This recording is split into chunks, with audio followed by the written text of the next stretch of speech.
Leclerc spins, Hamilton slumps, and Ferrari's SF25 leaves both stars broken. Qatar Qualifying exposes a car on the ragged edge. Has the Scuderia finally lost its driver's faith? Charles Leclerc and Lewis Hamilton endured another bruising qualifying at the Qatar Grand Prix, both unable to match the relentless pace of their front-running rivals in a fiercely competitive session. McLaren, Mercedes, and Red Bull all traded blows in the hunt for pole, yet Ferrari languished well off the mark, showing no signs of progress after the earlier sprint.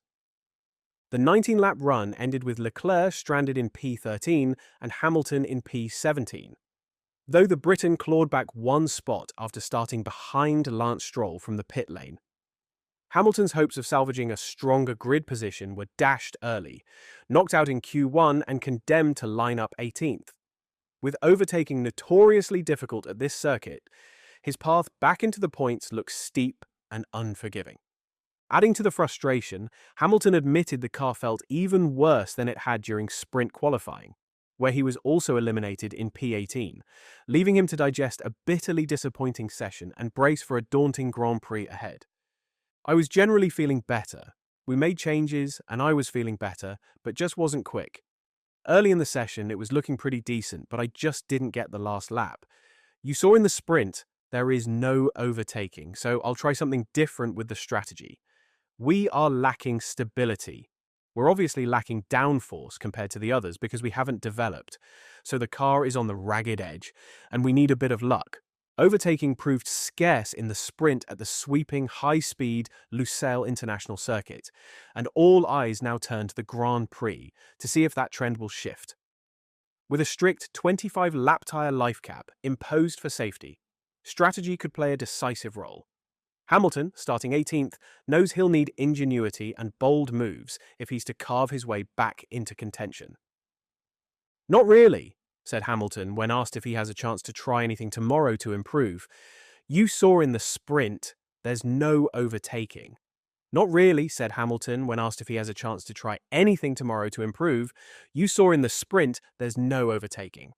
Ferrari boss Fred Vasseur disclosed in Qatar that the team had already shifted its focus to F1 2026 as early as April, with sweeping chassis and engine regulation changes looming on the horizon. Hamilton's debut season with Ferrari has been anything but smooth, his rhythm elusive despite flashes of promise. Yet he remains steadfast in his gratitude, admitting he is incredibly grateful for the support and that he wouldn't have made it through this year without the fans who've stood by him. Meanwhile, his Monegasque teammate cut a similarly downbeat figure after slumping to P10 in qualifying, over a second shy of Oscar Piastri's pole-winning lap. A dramatic spin in Q3 underscored the oversteer issues that have plagued him all weekend, leaving little hope of a turnaround before lights out. Summing up his qualifying, his response carried the weight of resignation. "Incredibly difficult day, incredibly difficult weekend. I don't really know what to say. It's been extremely difficult to drive this car, to keep it on track. I'm trying absolutely everything to extract anything I can from that car, but at the moment, this is the only thing that's possible for now. It's frustrating. The best thing I can do is reset for tomorrow and try to come back to the track motivated and try to do something special. Am I optimistic for tomorrow? I am not, which is quite rare. Normally, I'm a very optimistic person, but I have to say that this weekend, there's zero performance in this car." Leclerc admitted he attempted a mental reset ahead of the sprint, but it didn't work out as his fortunes unraveled, slipping 4 places and repeatedly skidding wide off track in a messy display that underscored Ferrari's struggles. "I hope it will work better tomorrow, but nothing that I've felt with this car makes me think that I will have a better feeling tomorrow," he said. "I'll wait and try to maximize whatever is possible tomorrow. With safety cars, hopefully we can get a little bit lucky. That's probably my only hope for tomorrow."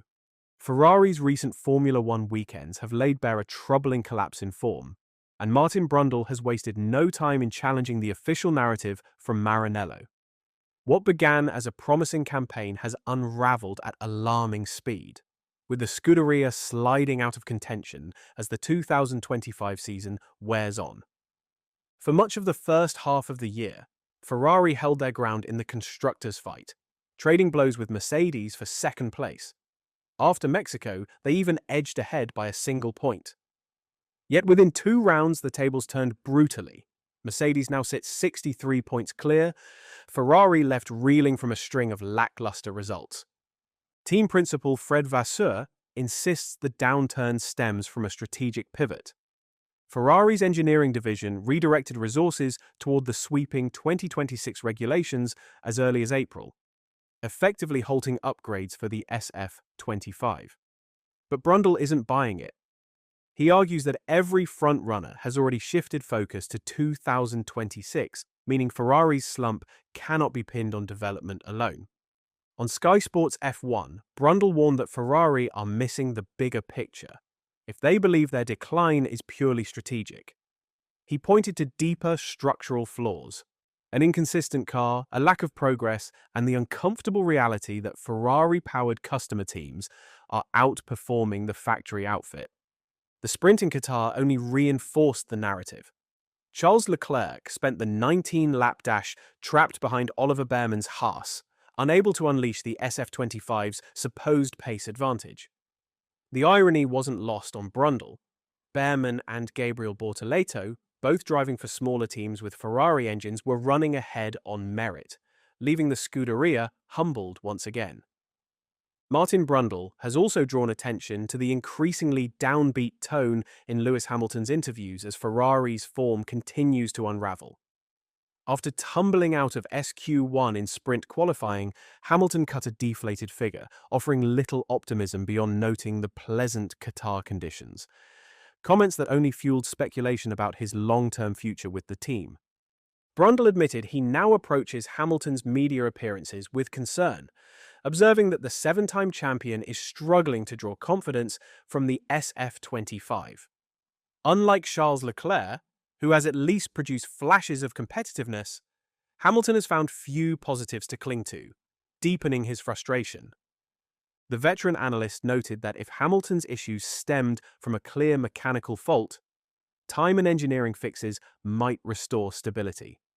Instead, the SF25's unpredictability leaves him in a precarious mental state, particularly when his teammate occasionally manages to outperform him.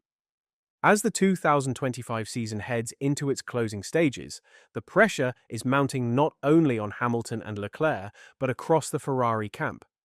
With development already redirected toward 2026, doubts linger over whether the SF25 will see any meaningful progress, or whether this campaign will stand as a cautionary tale of how strategic choices can define or derail a championship fight.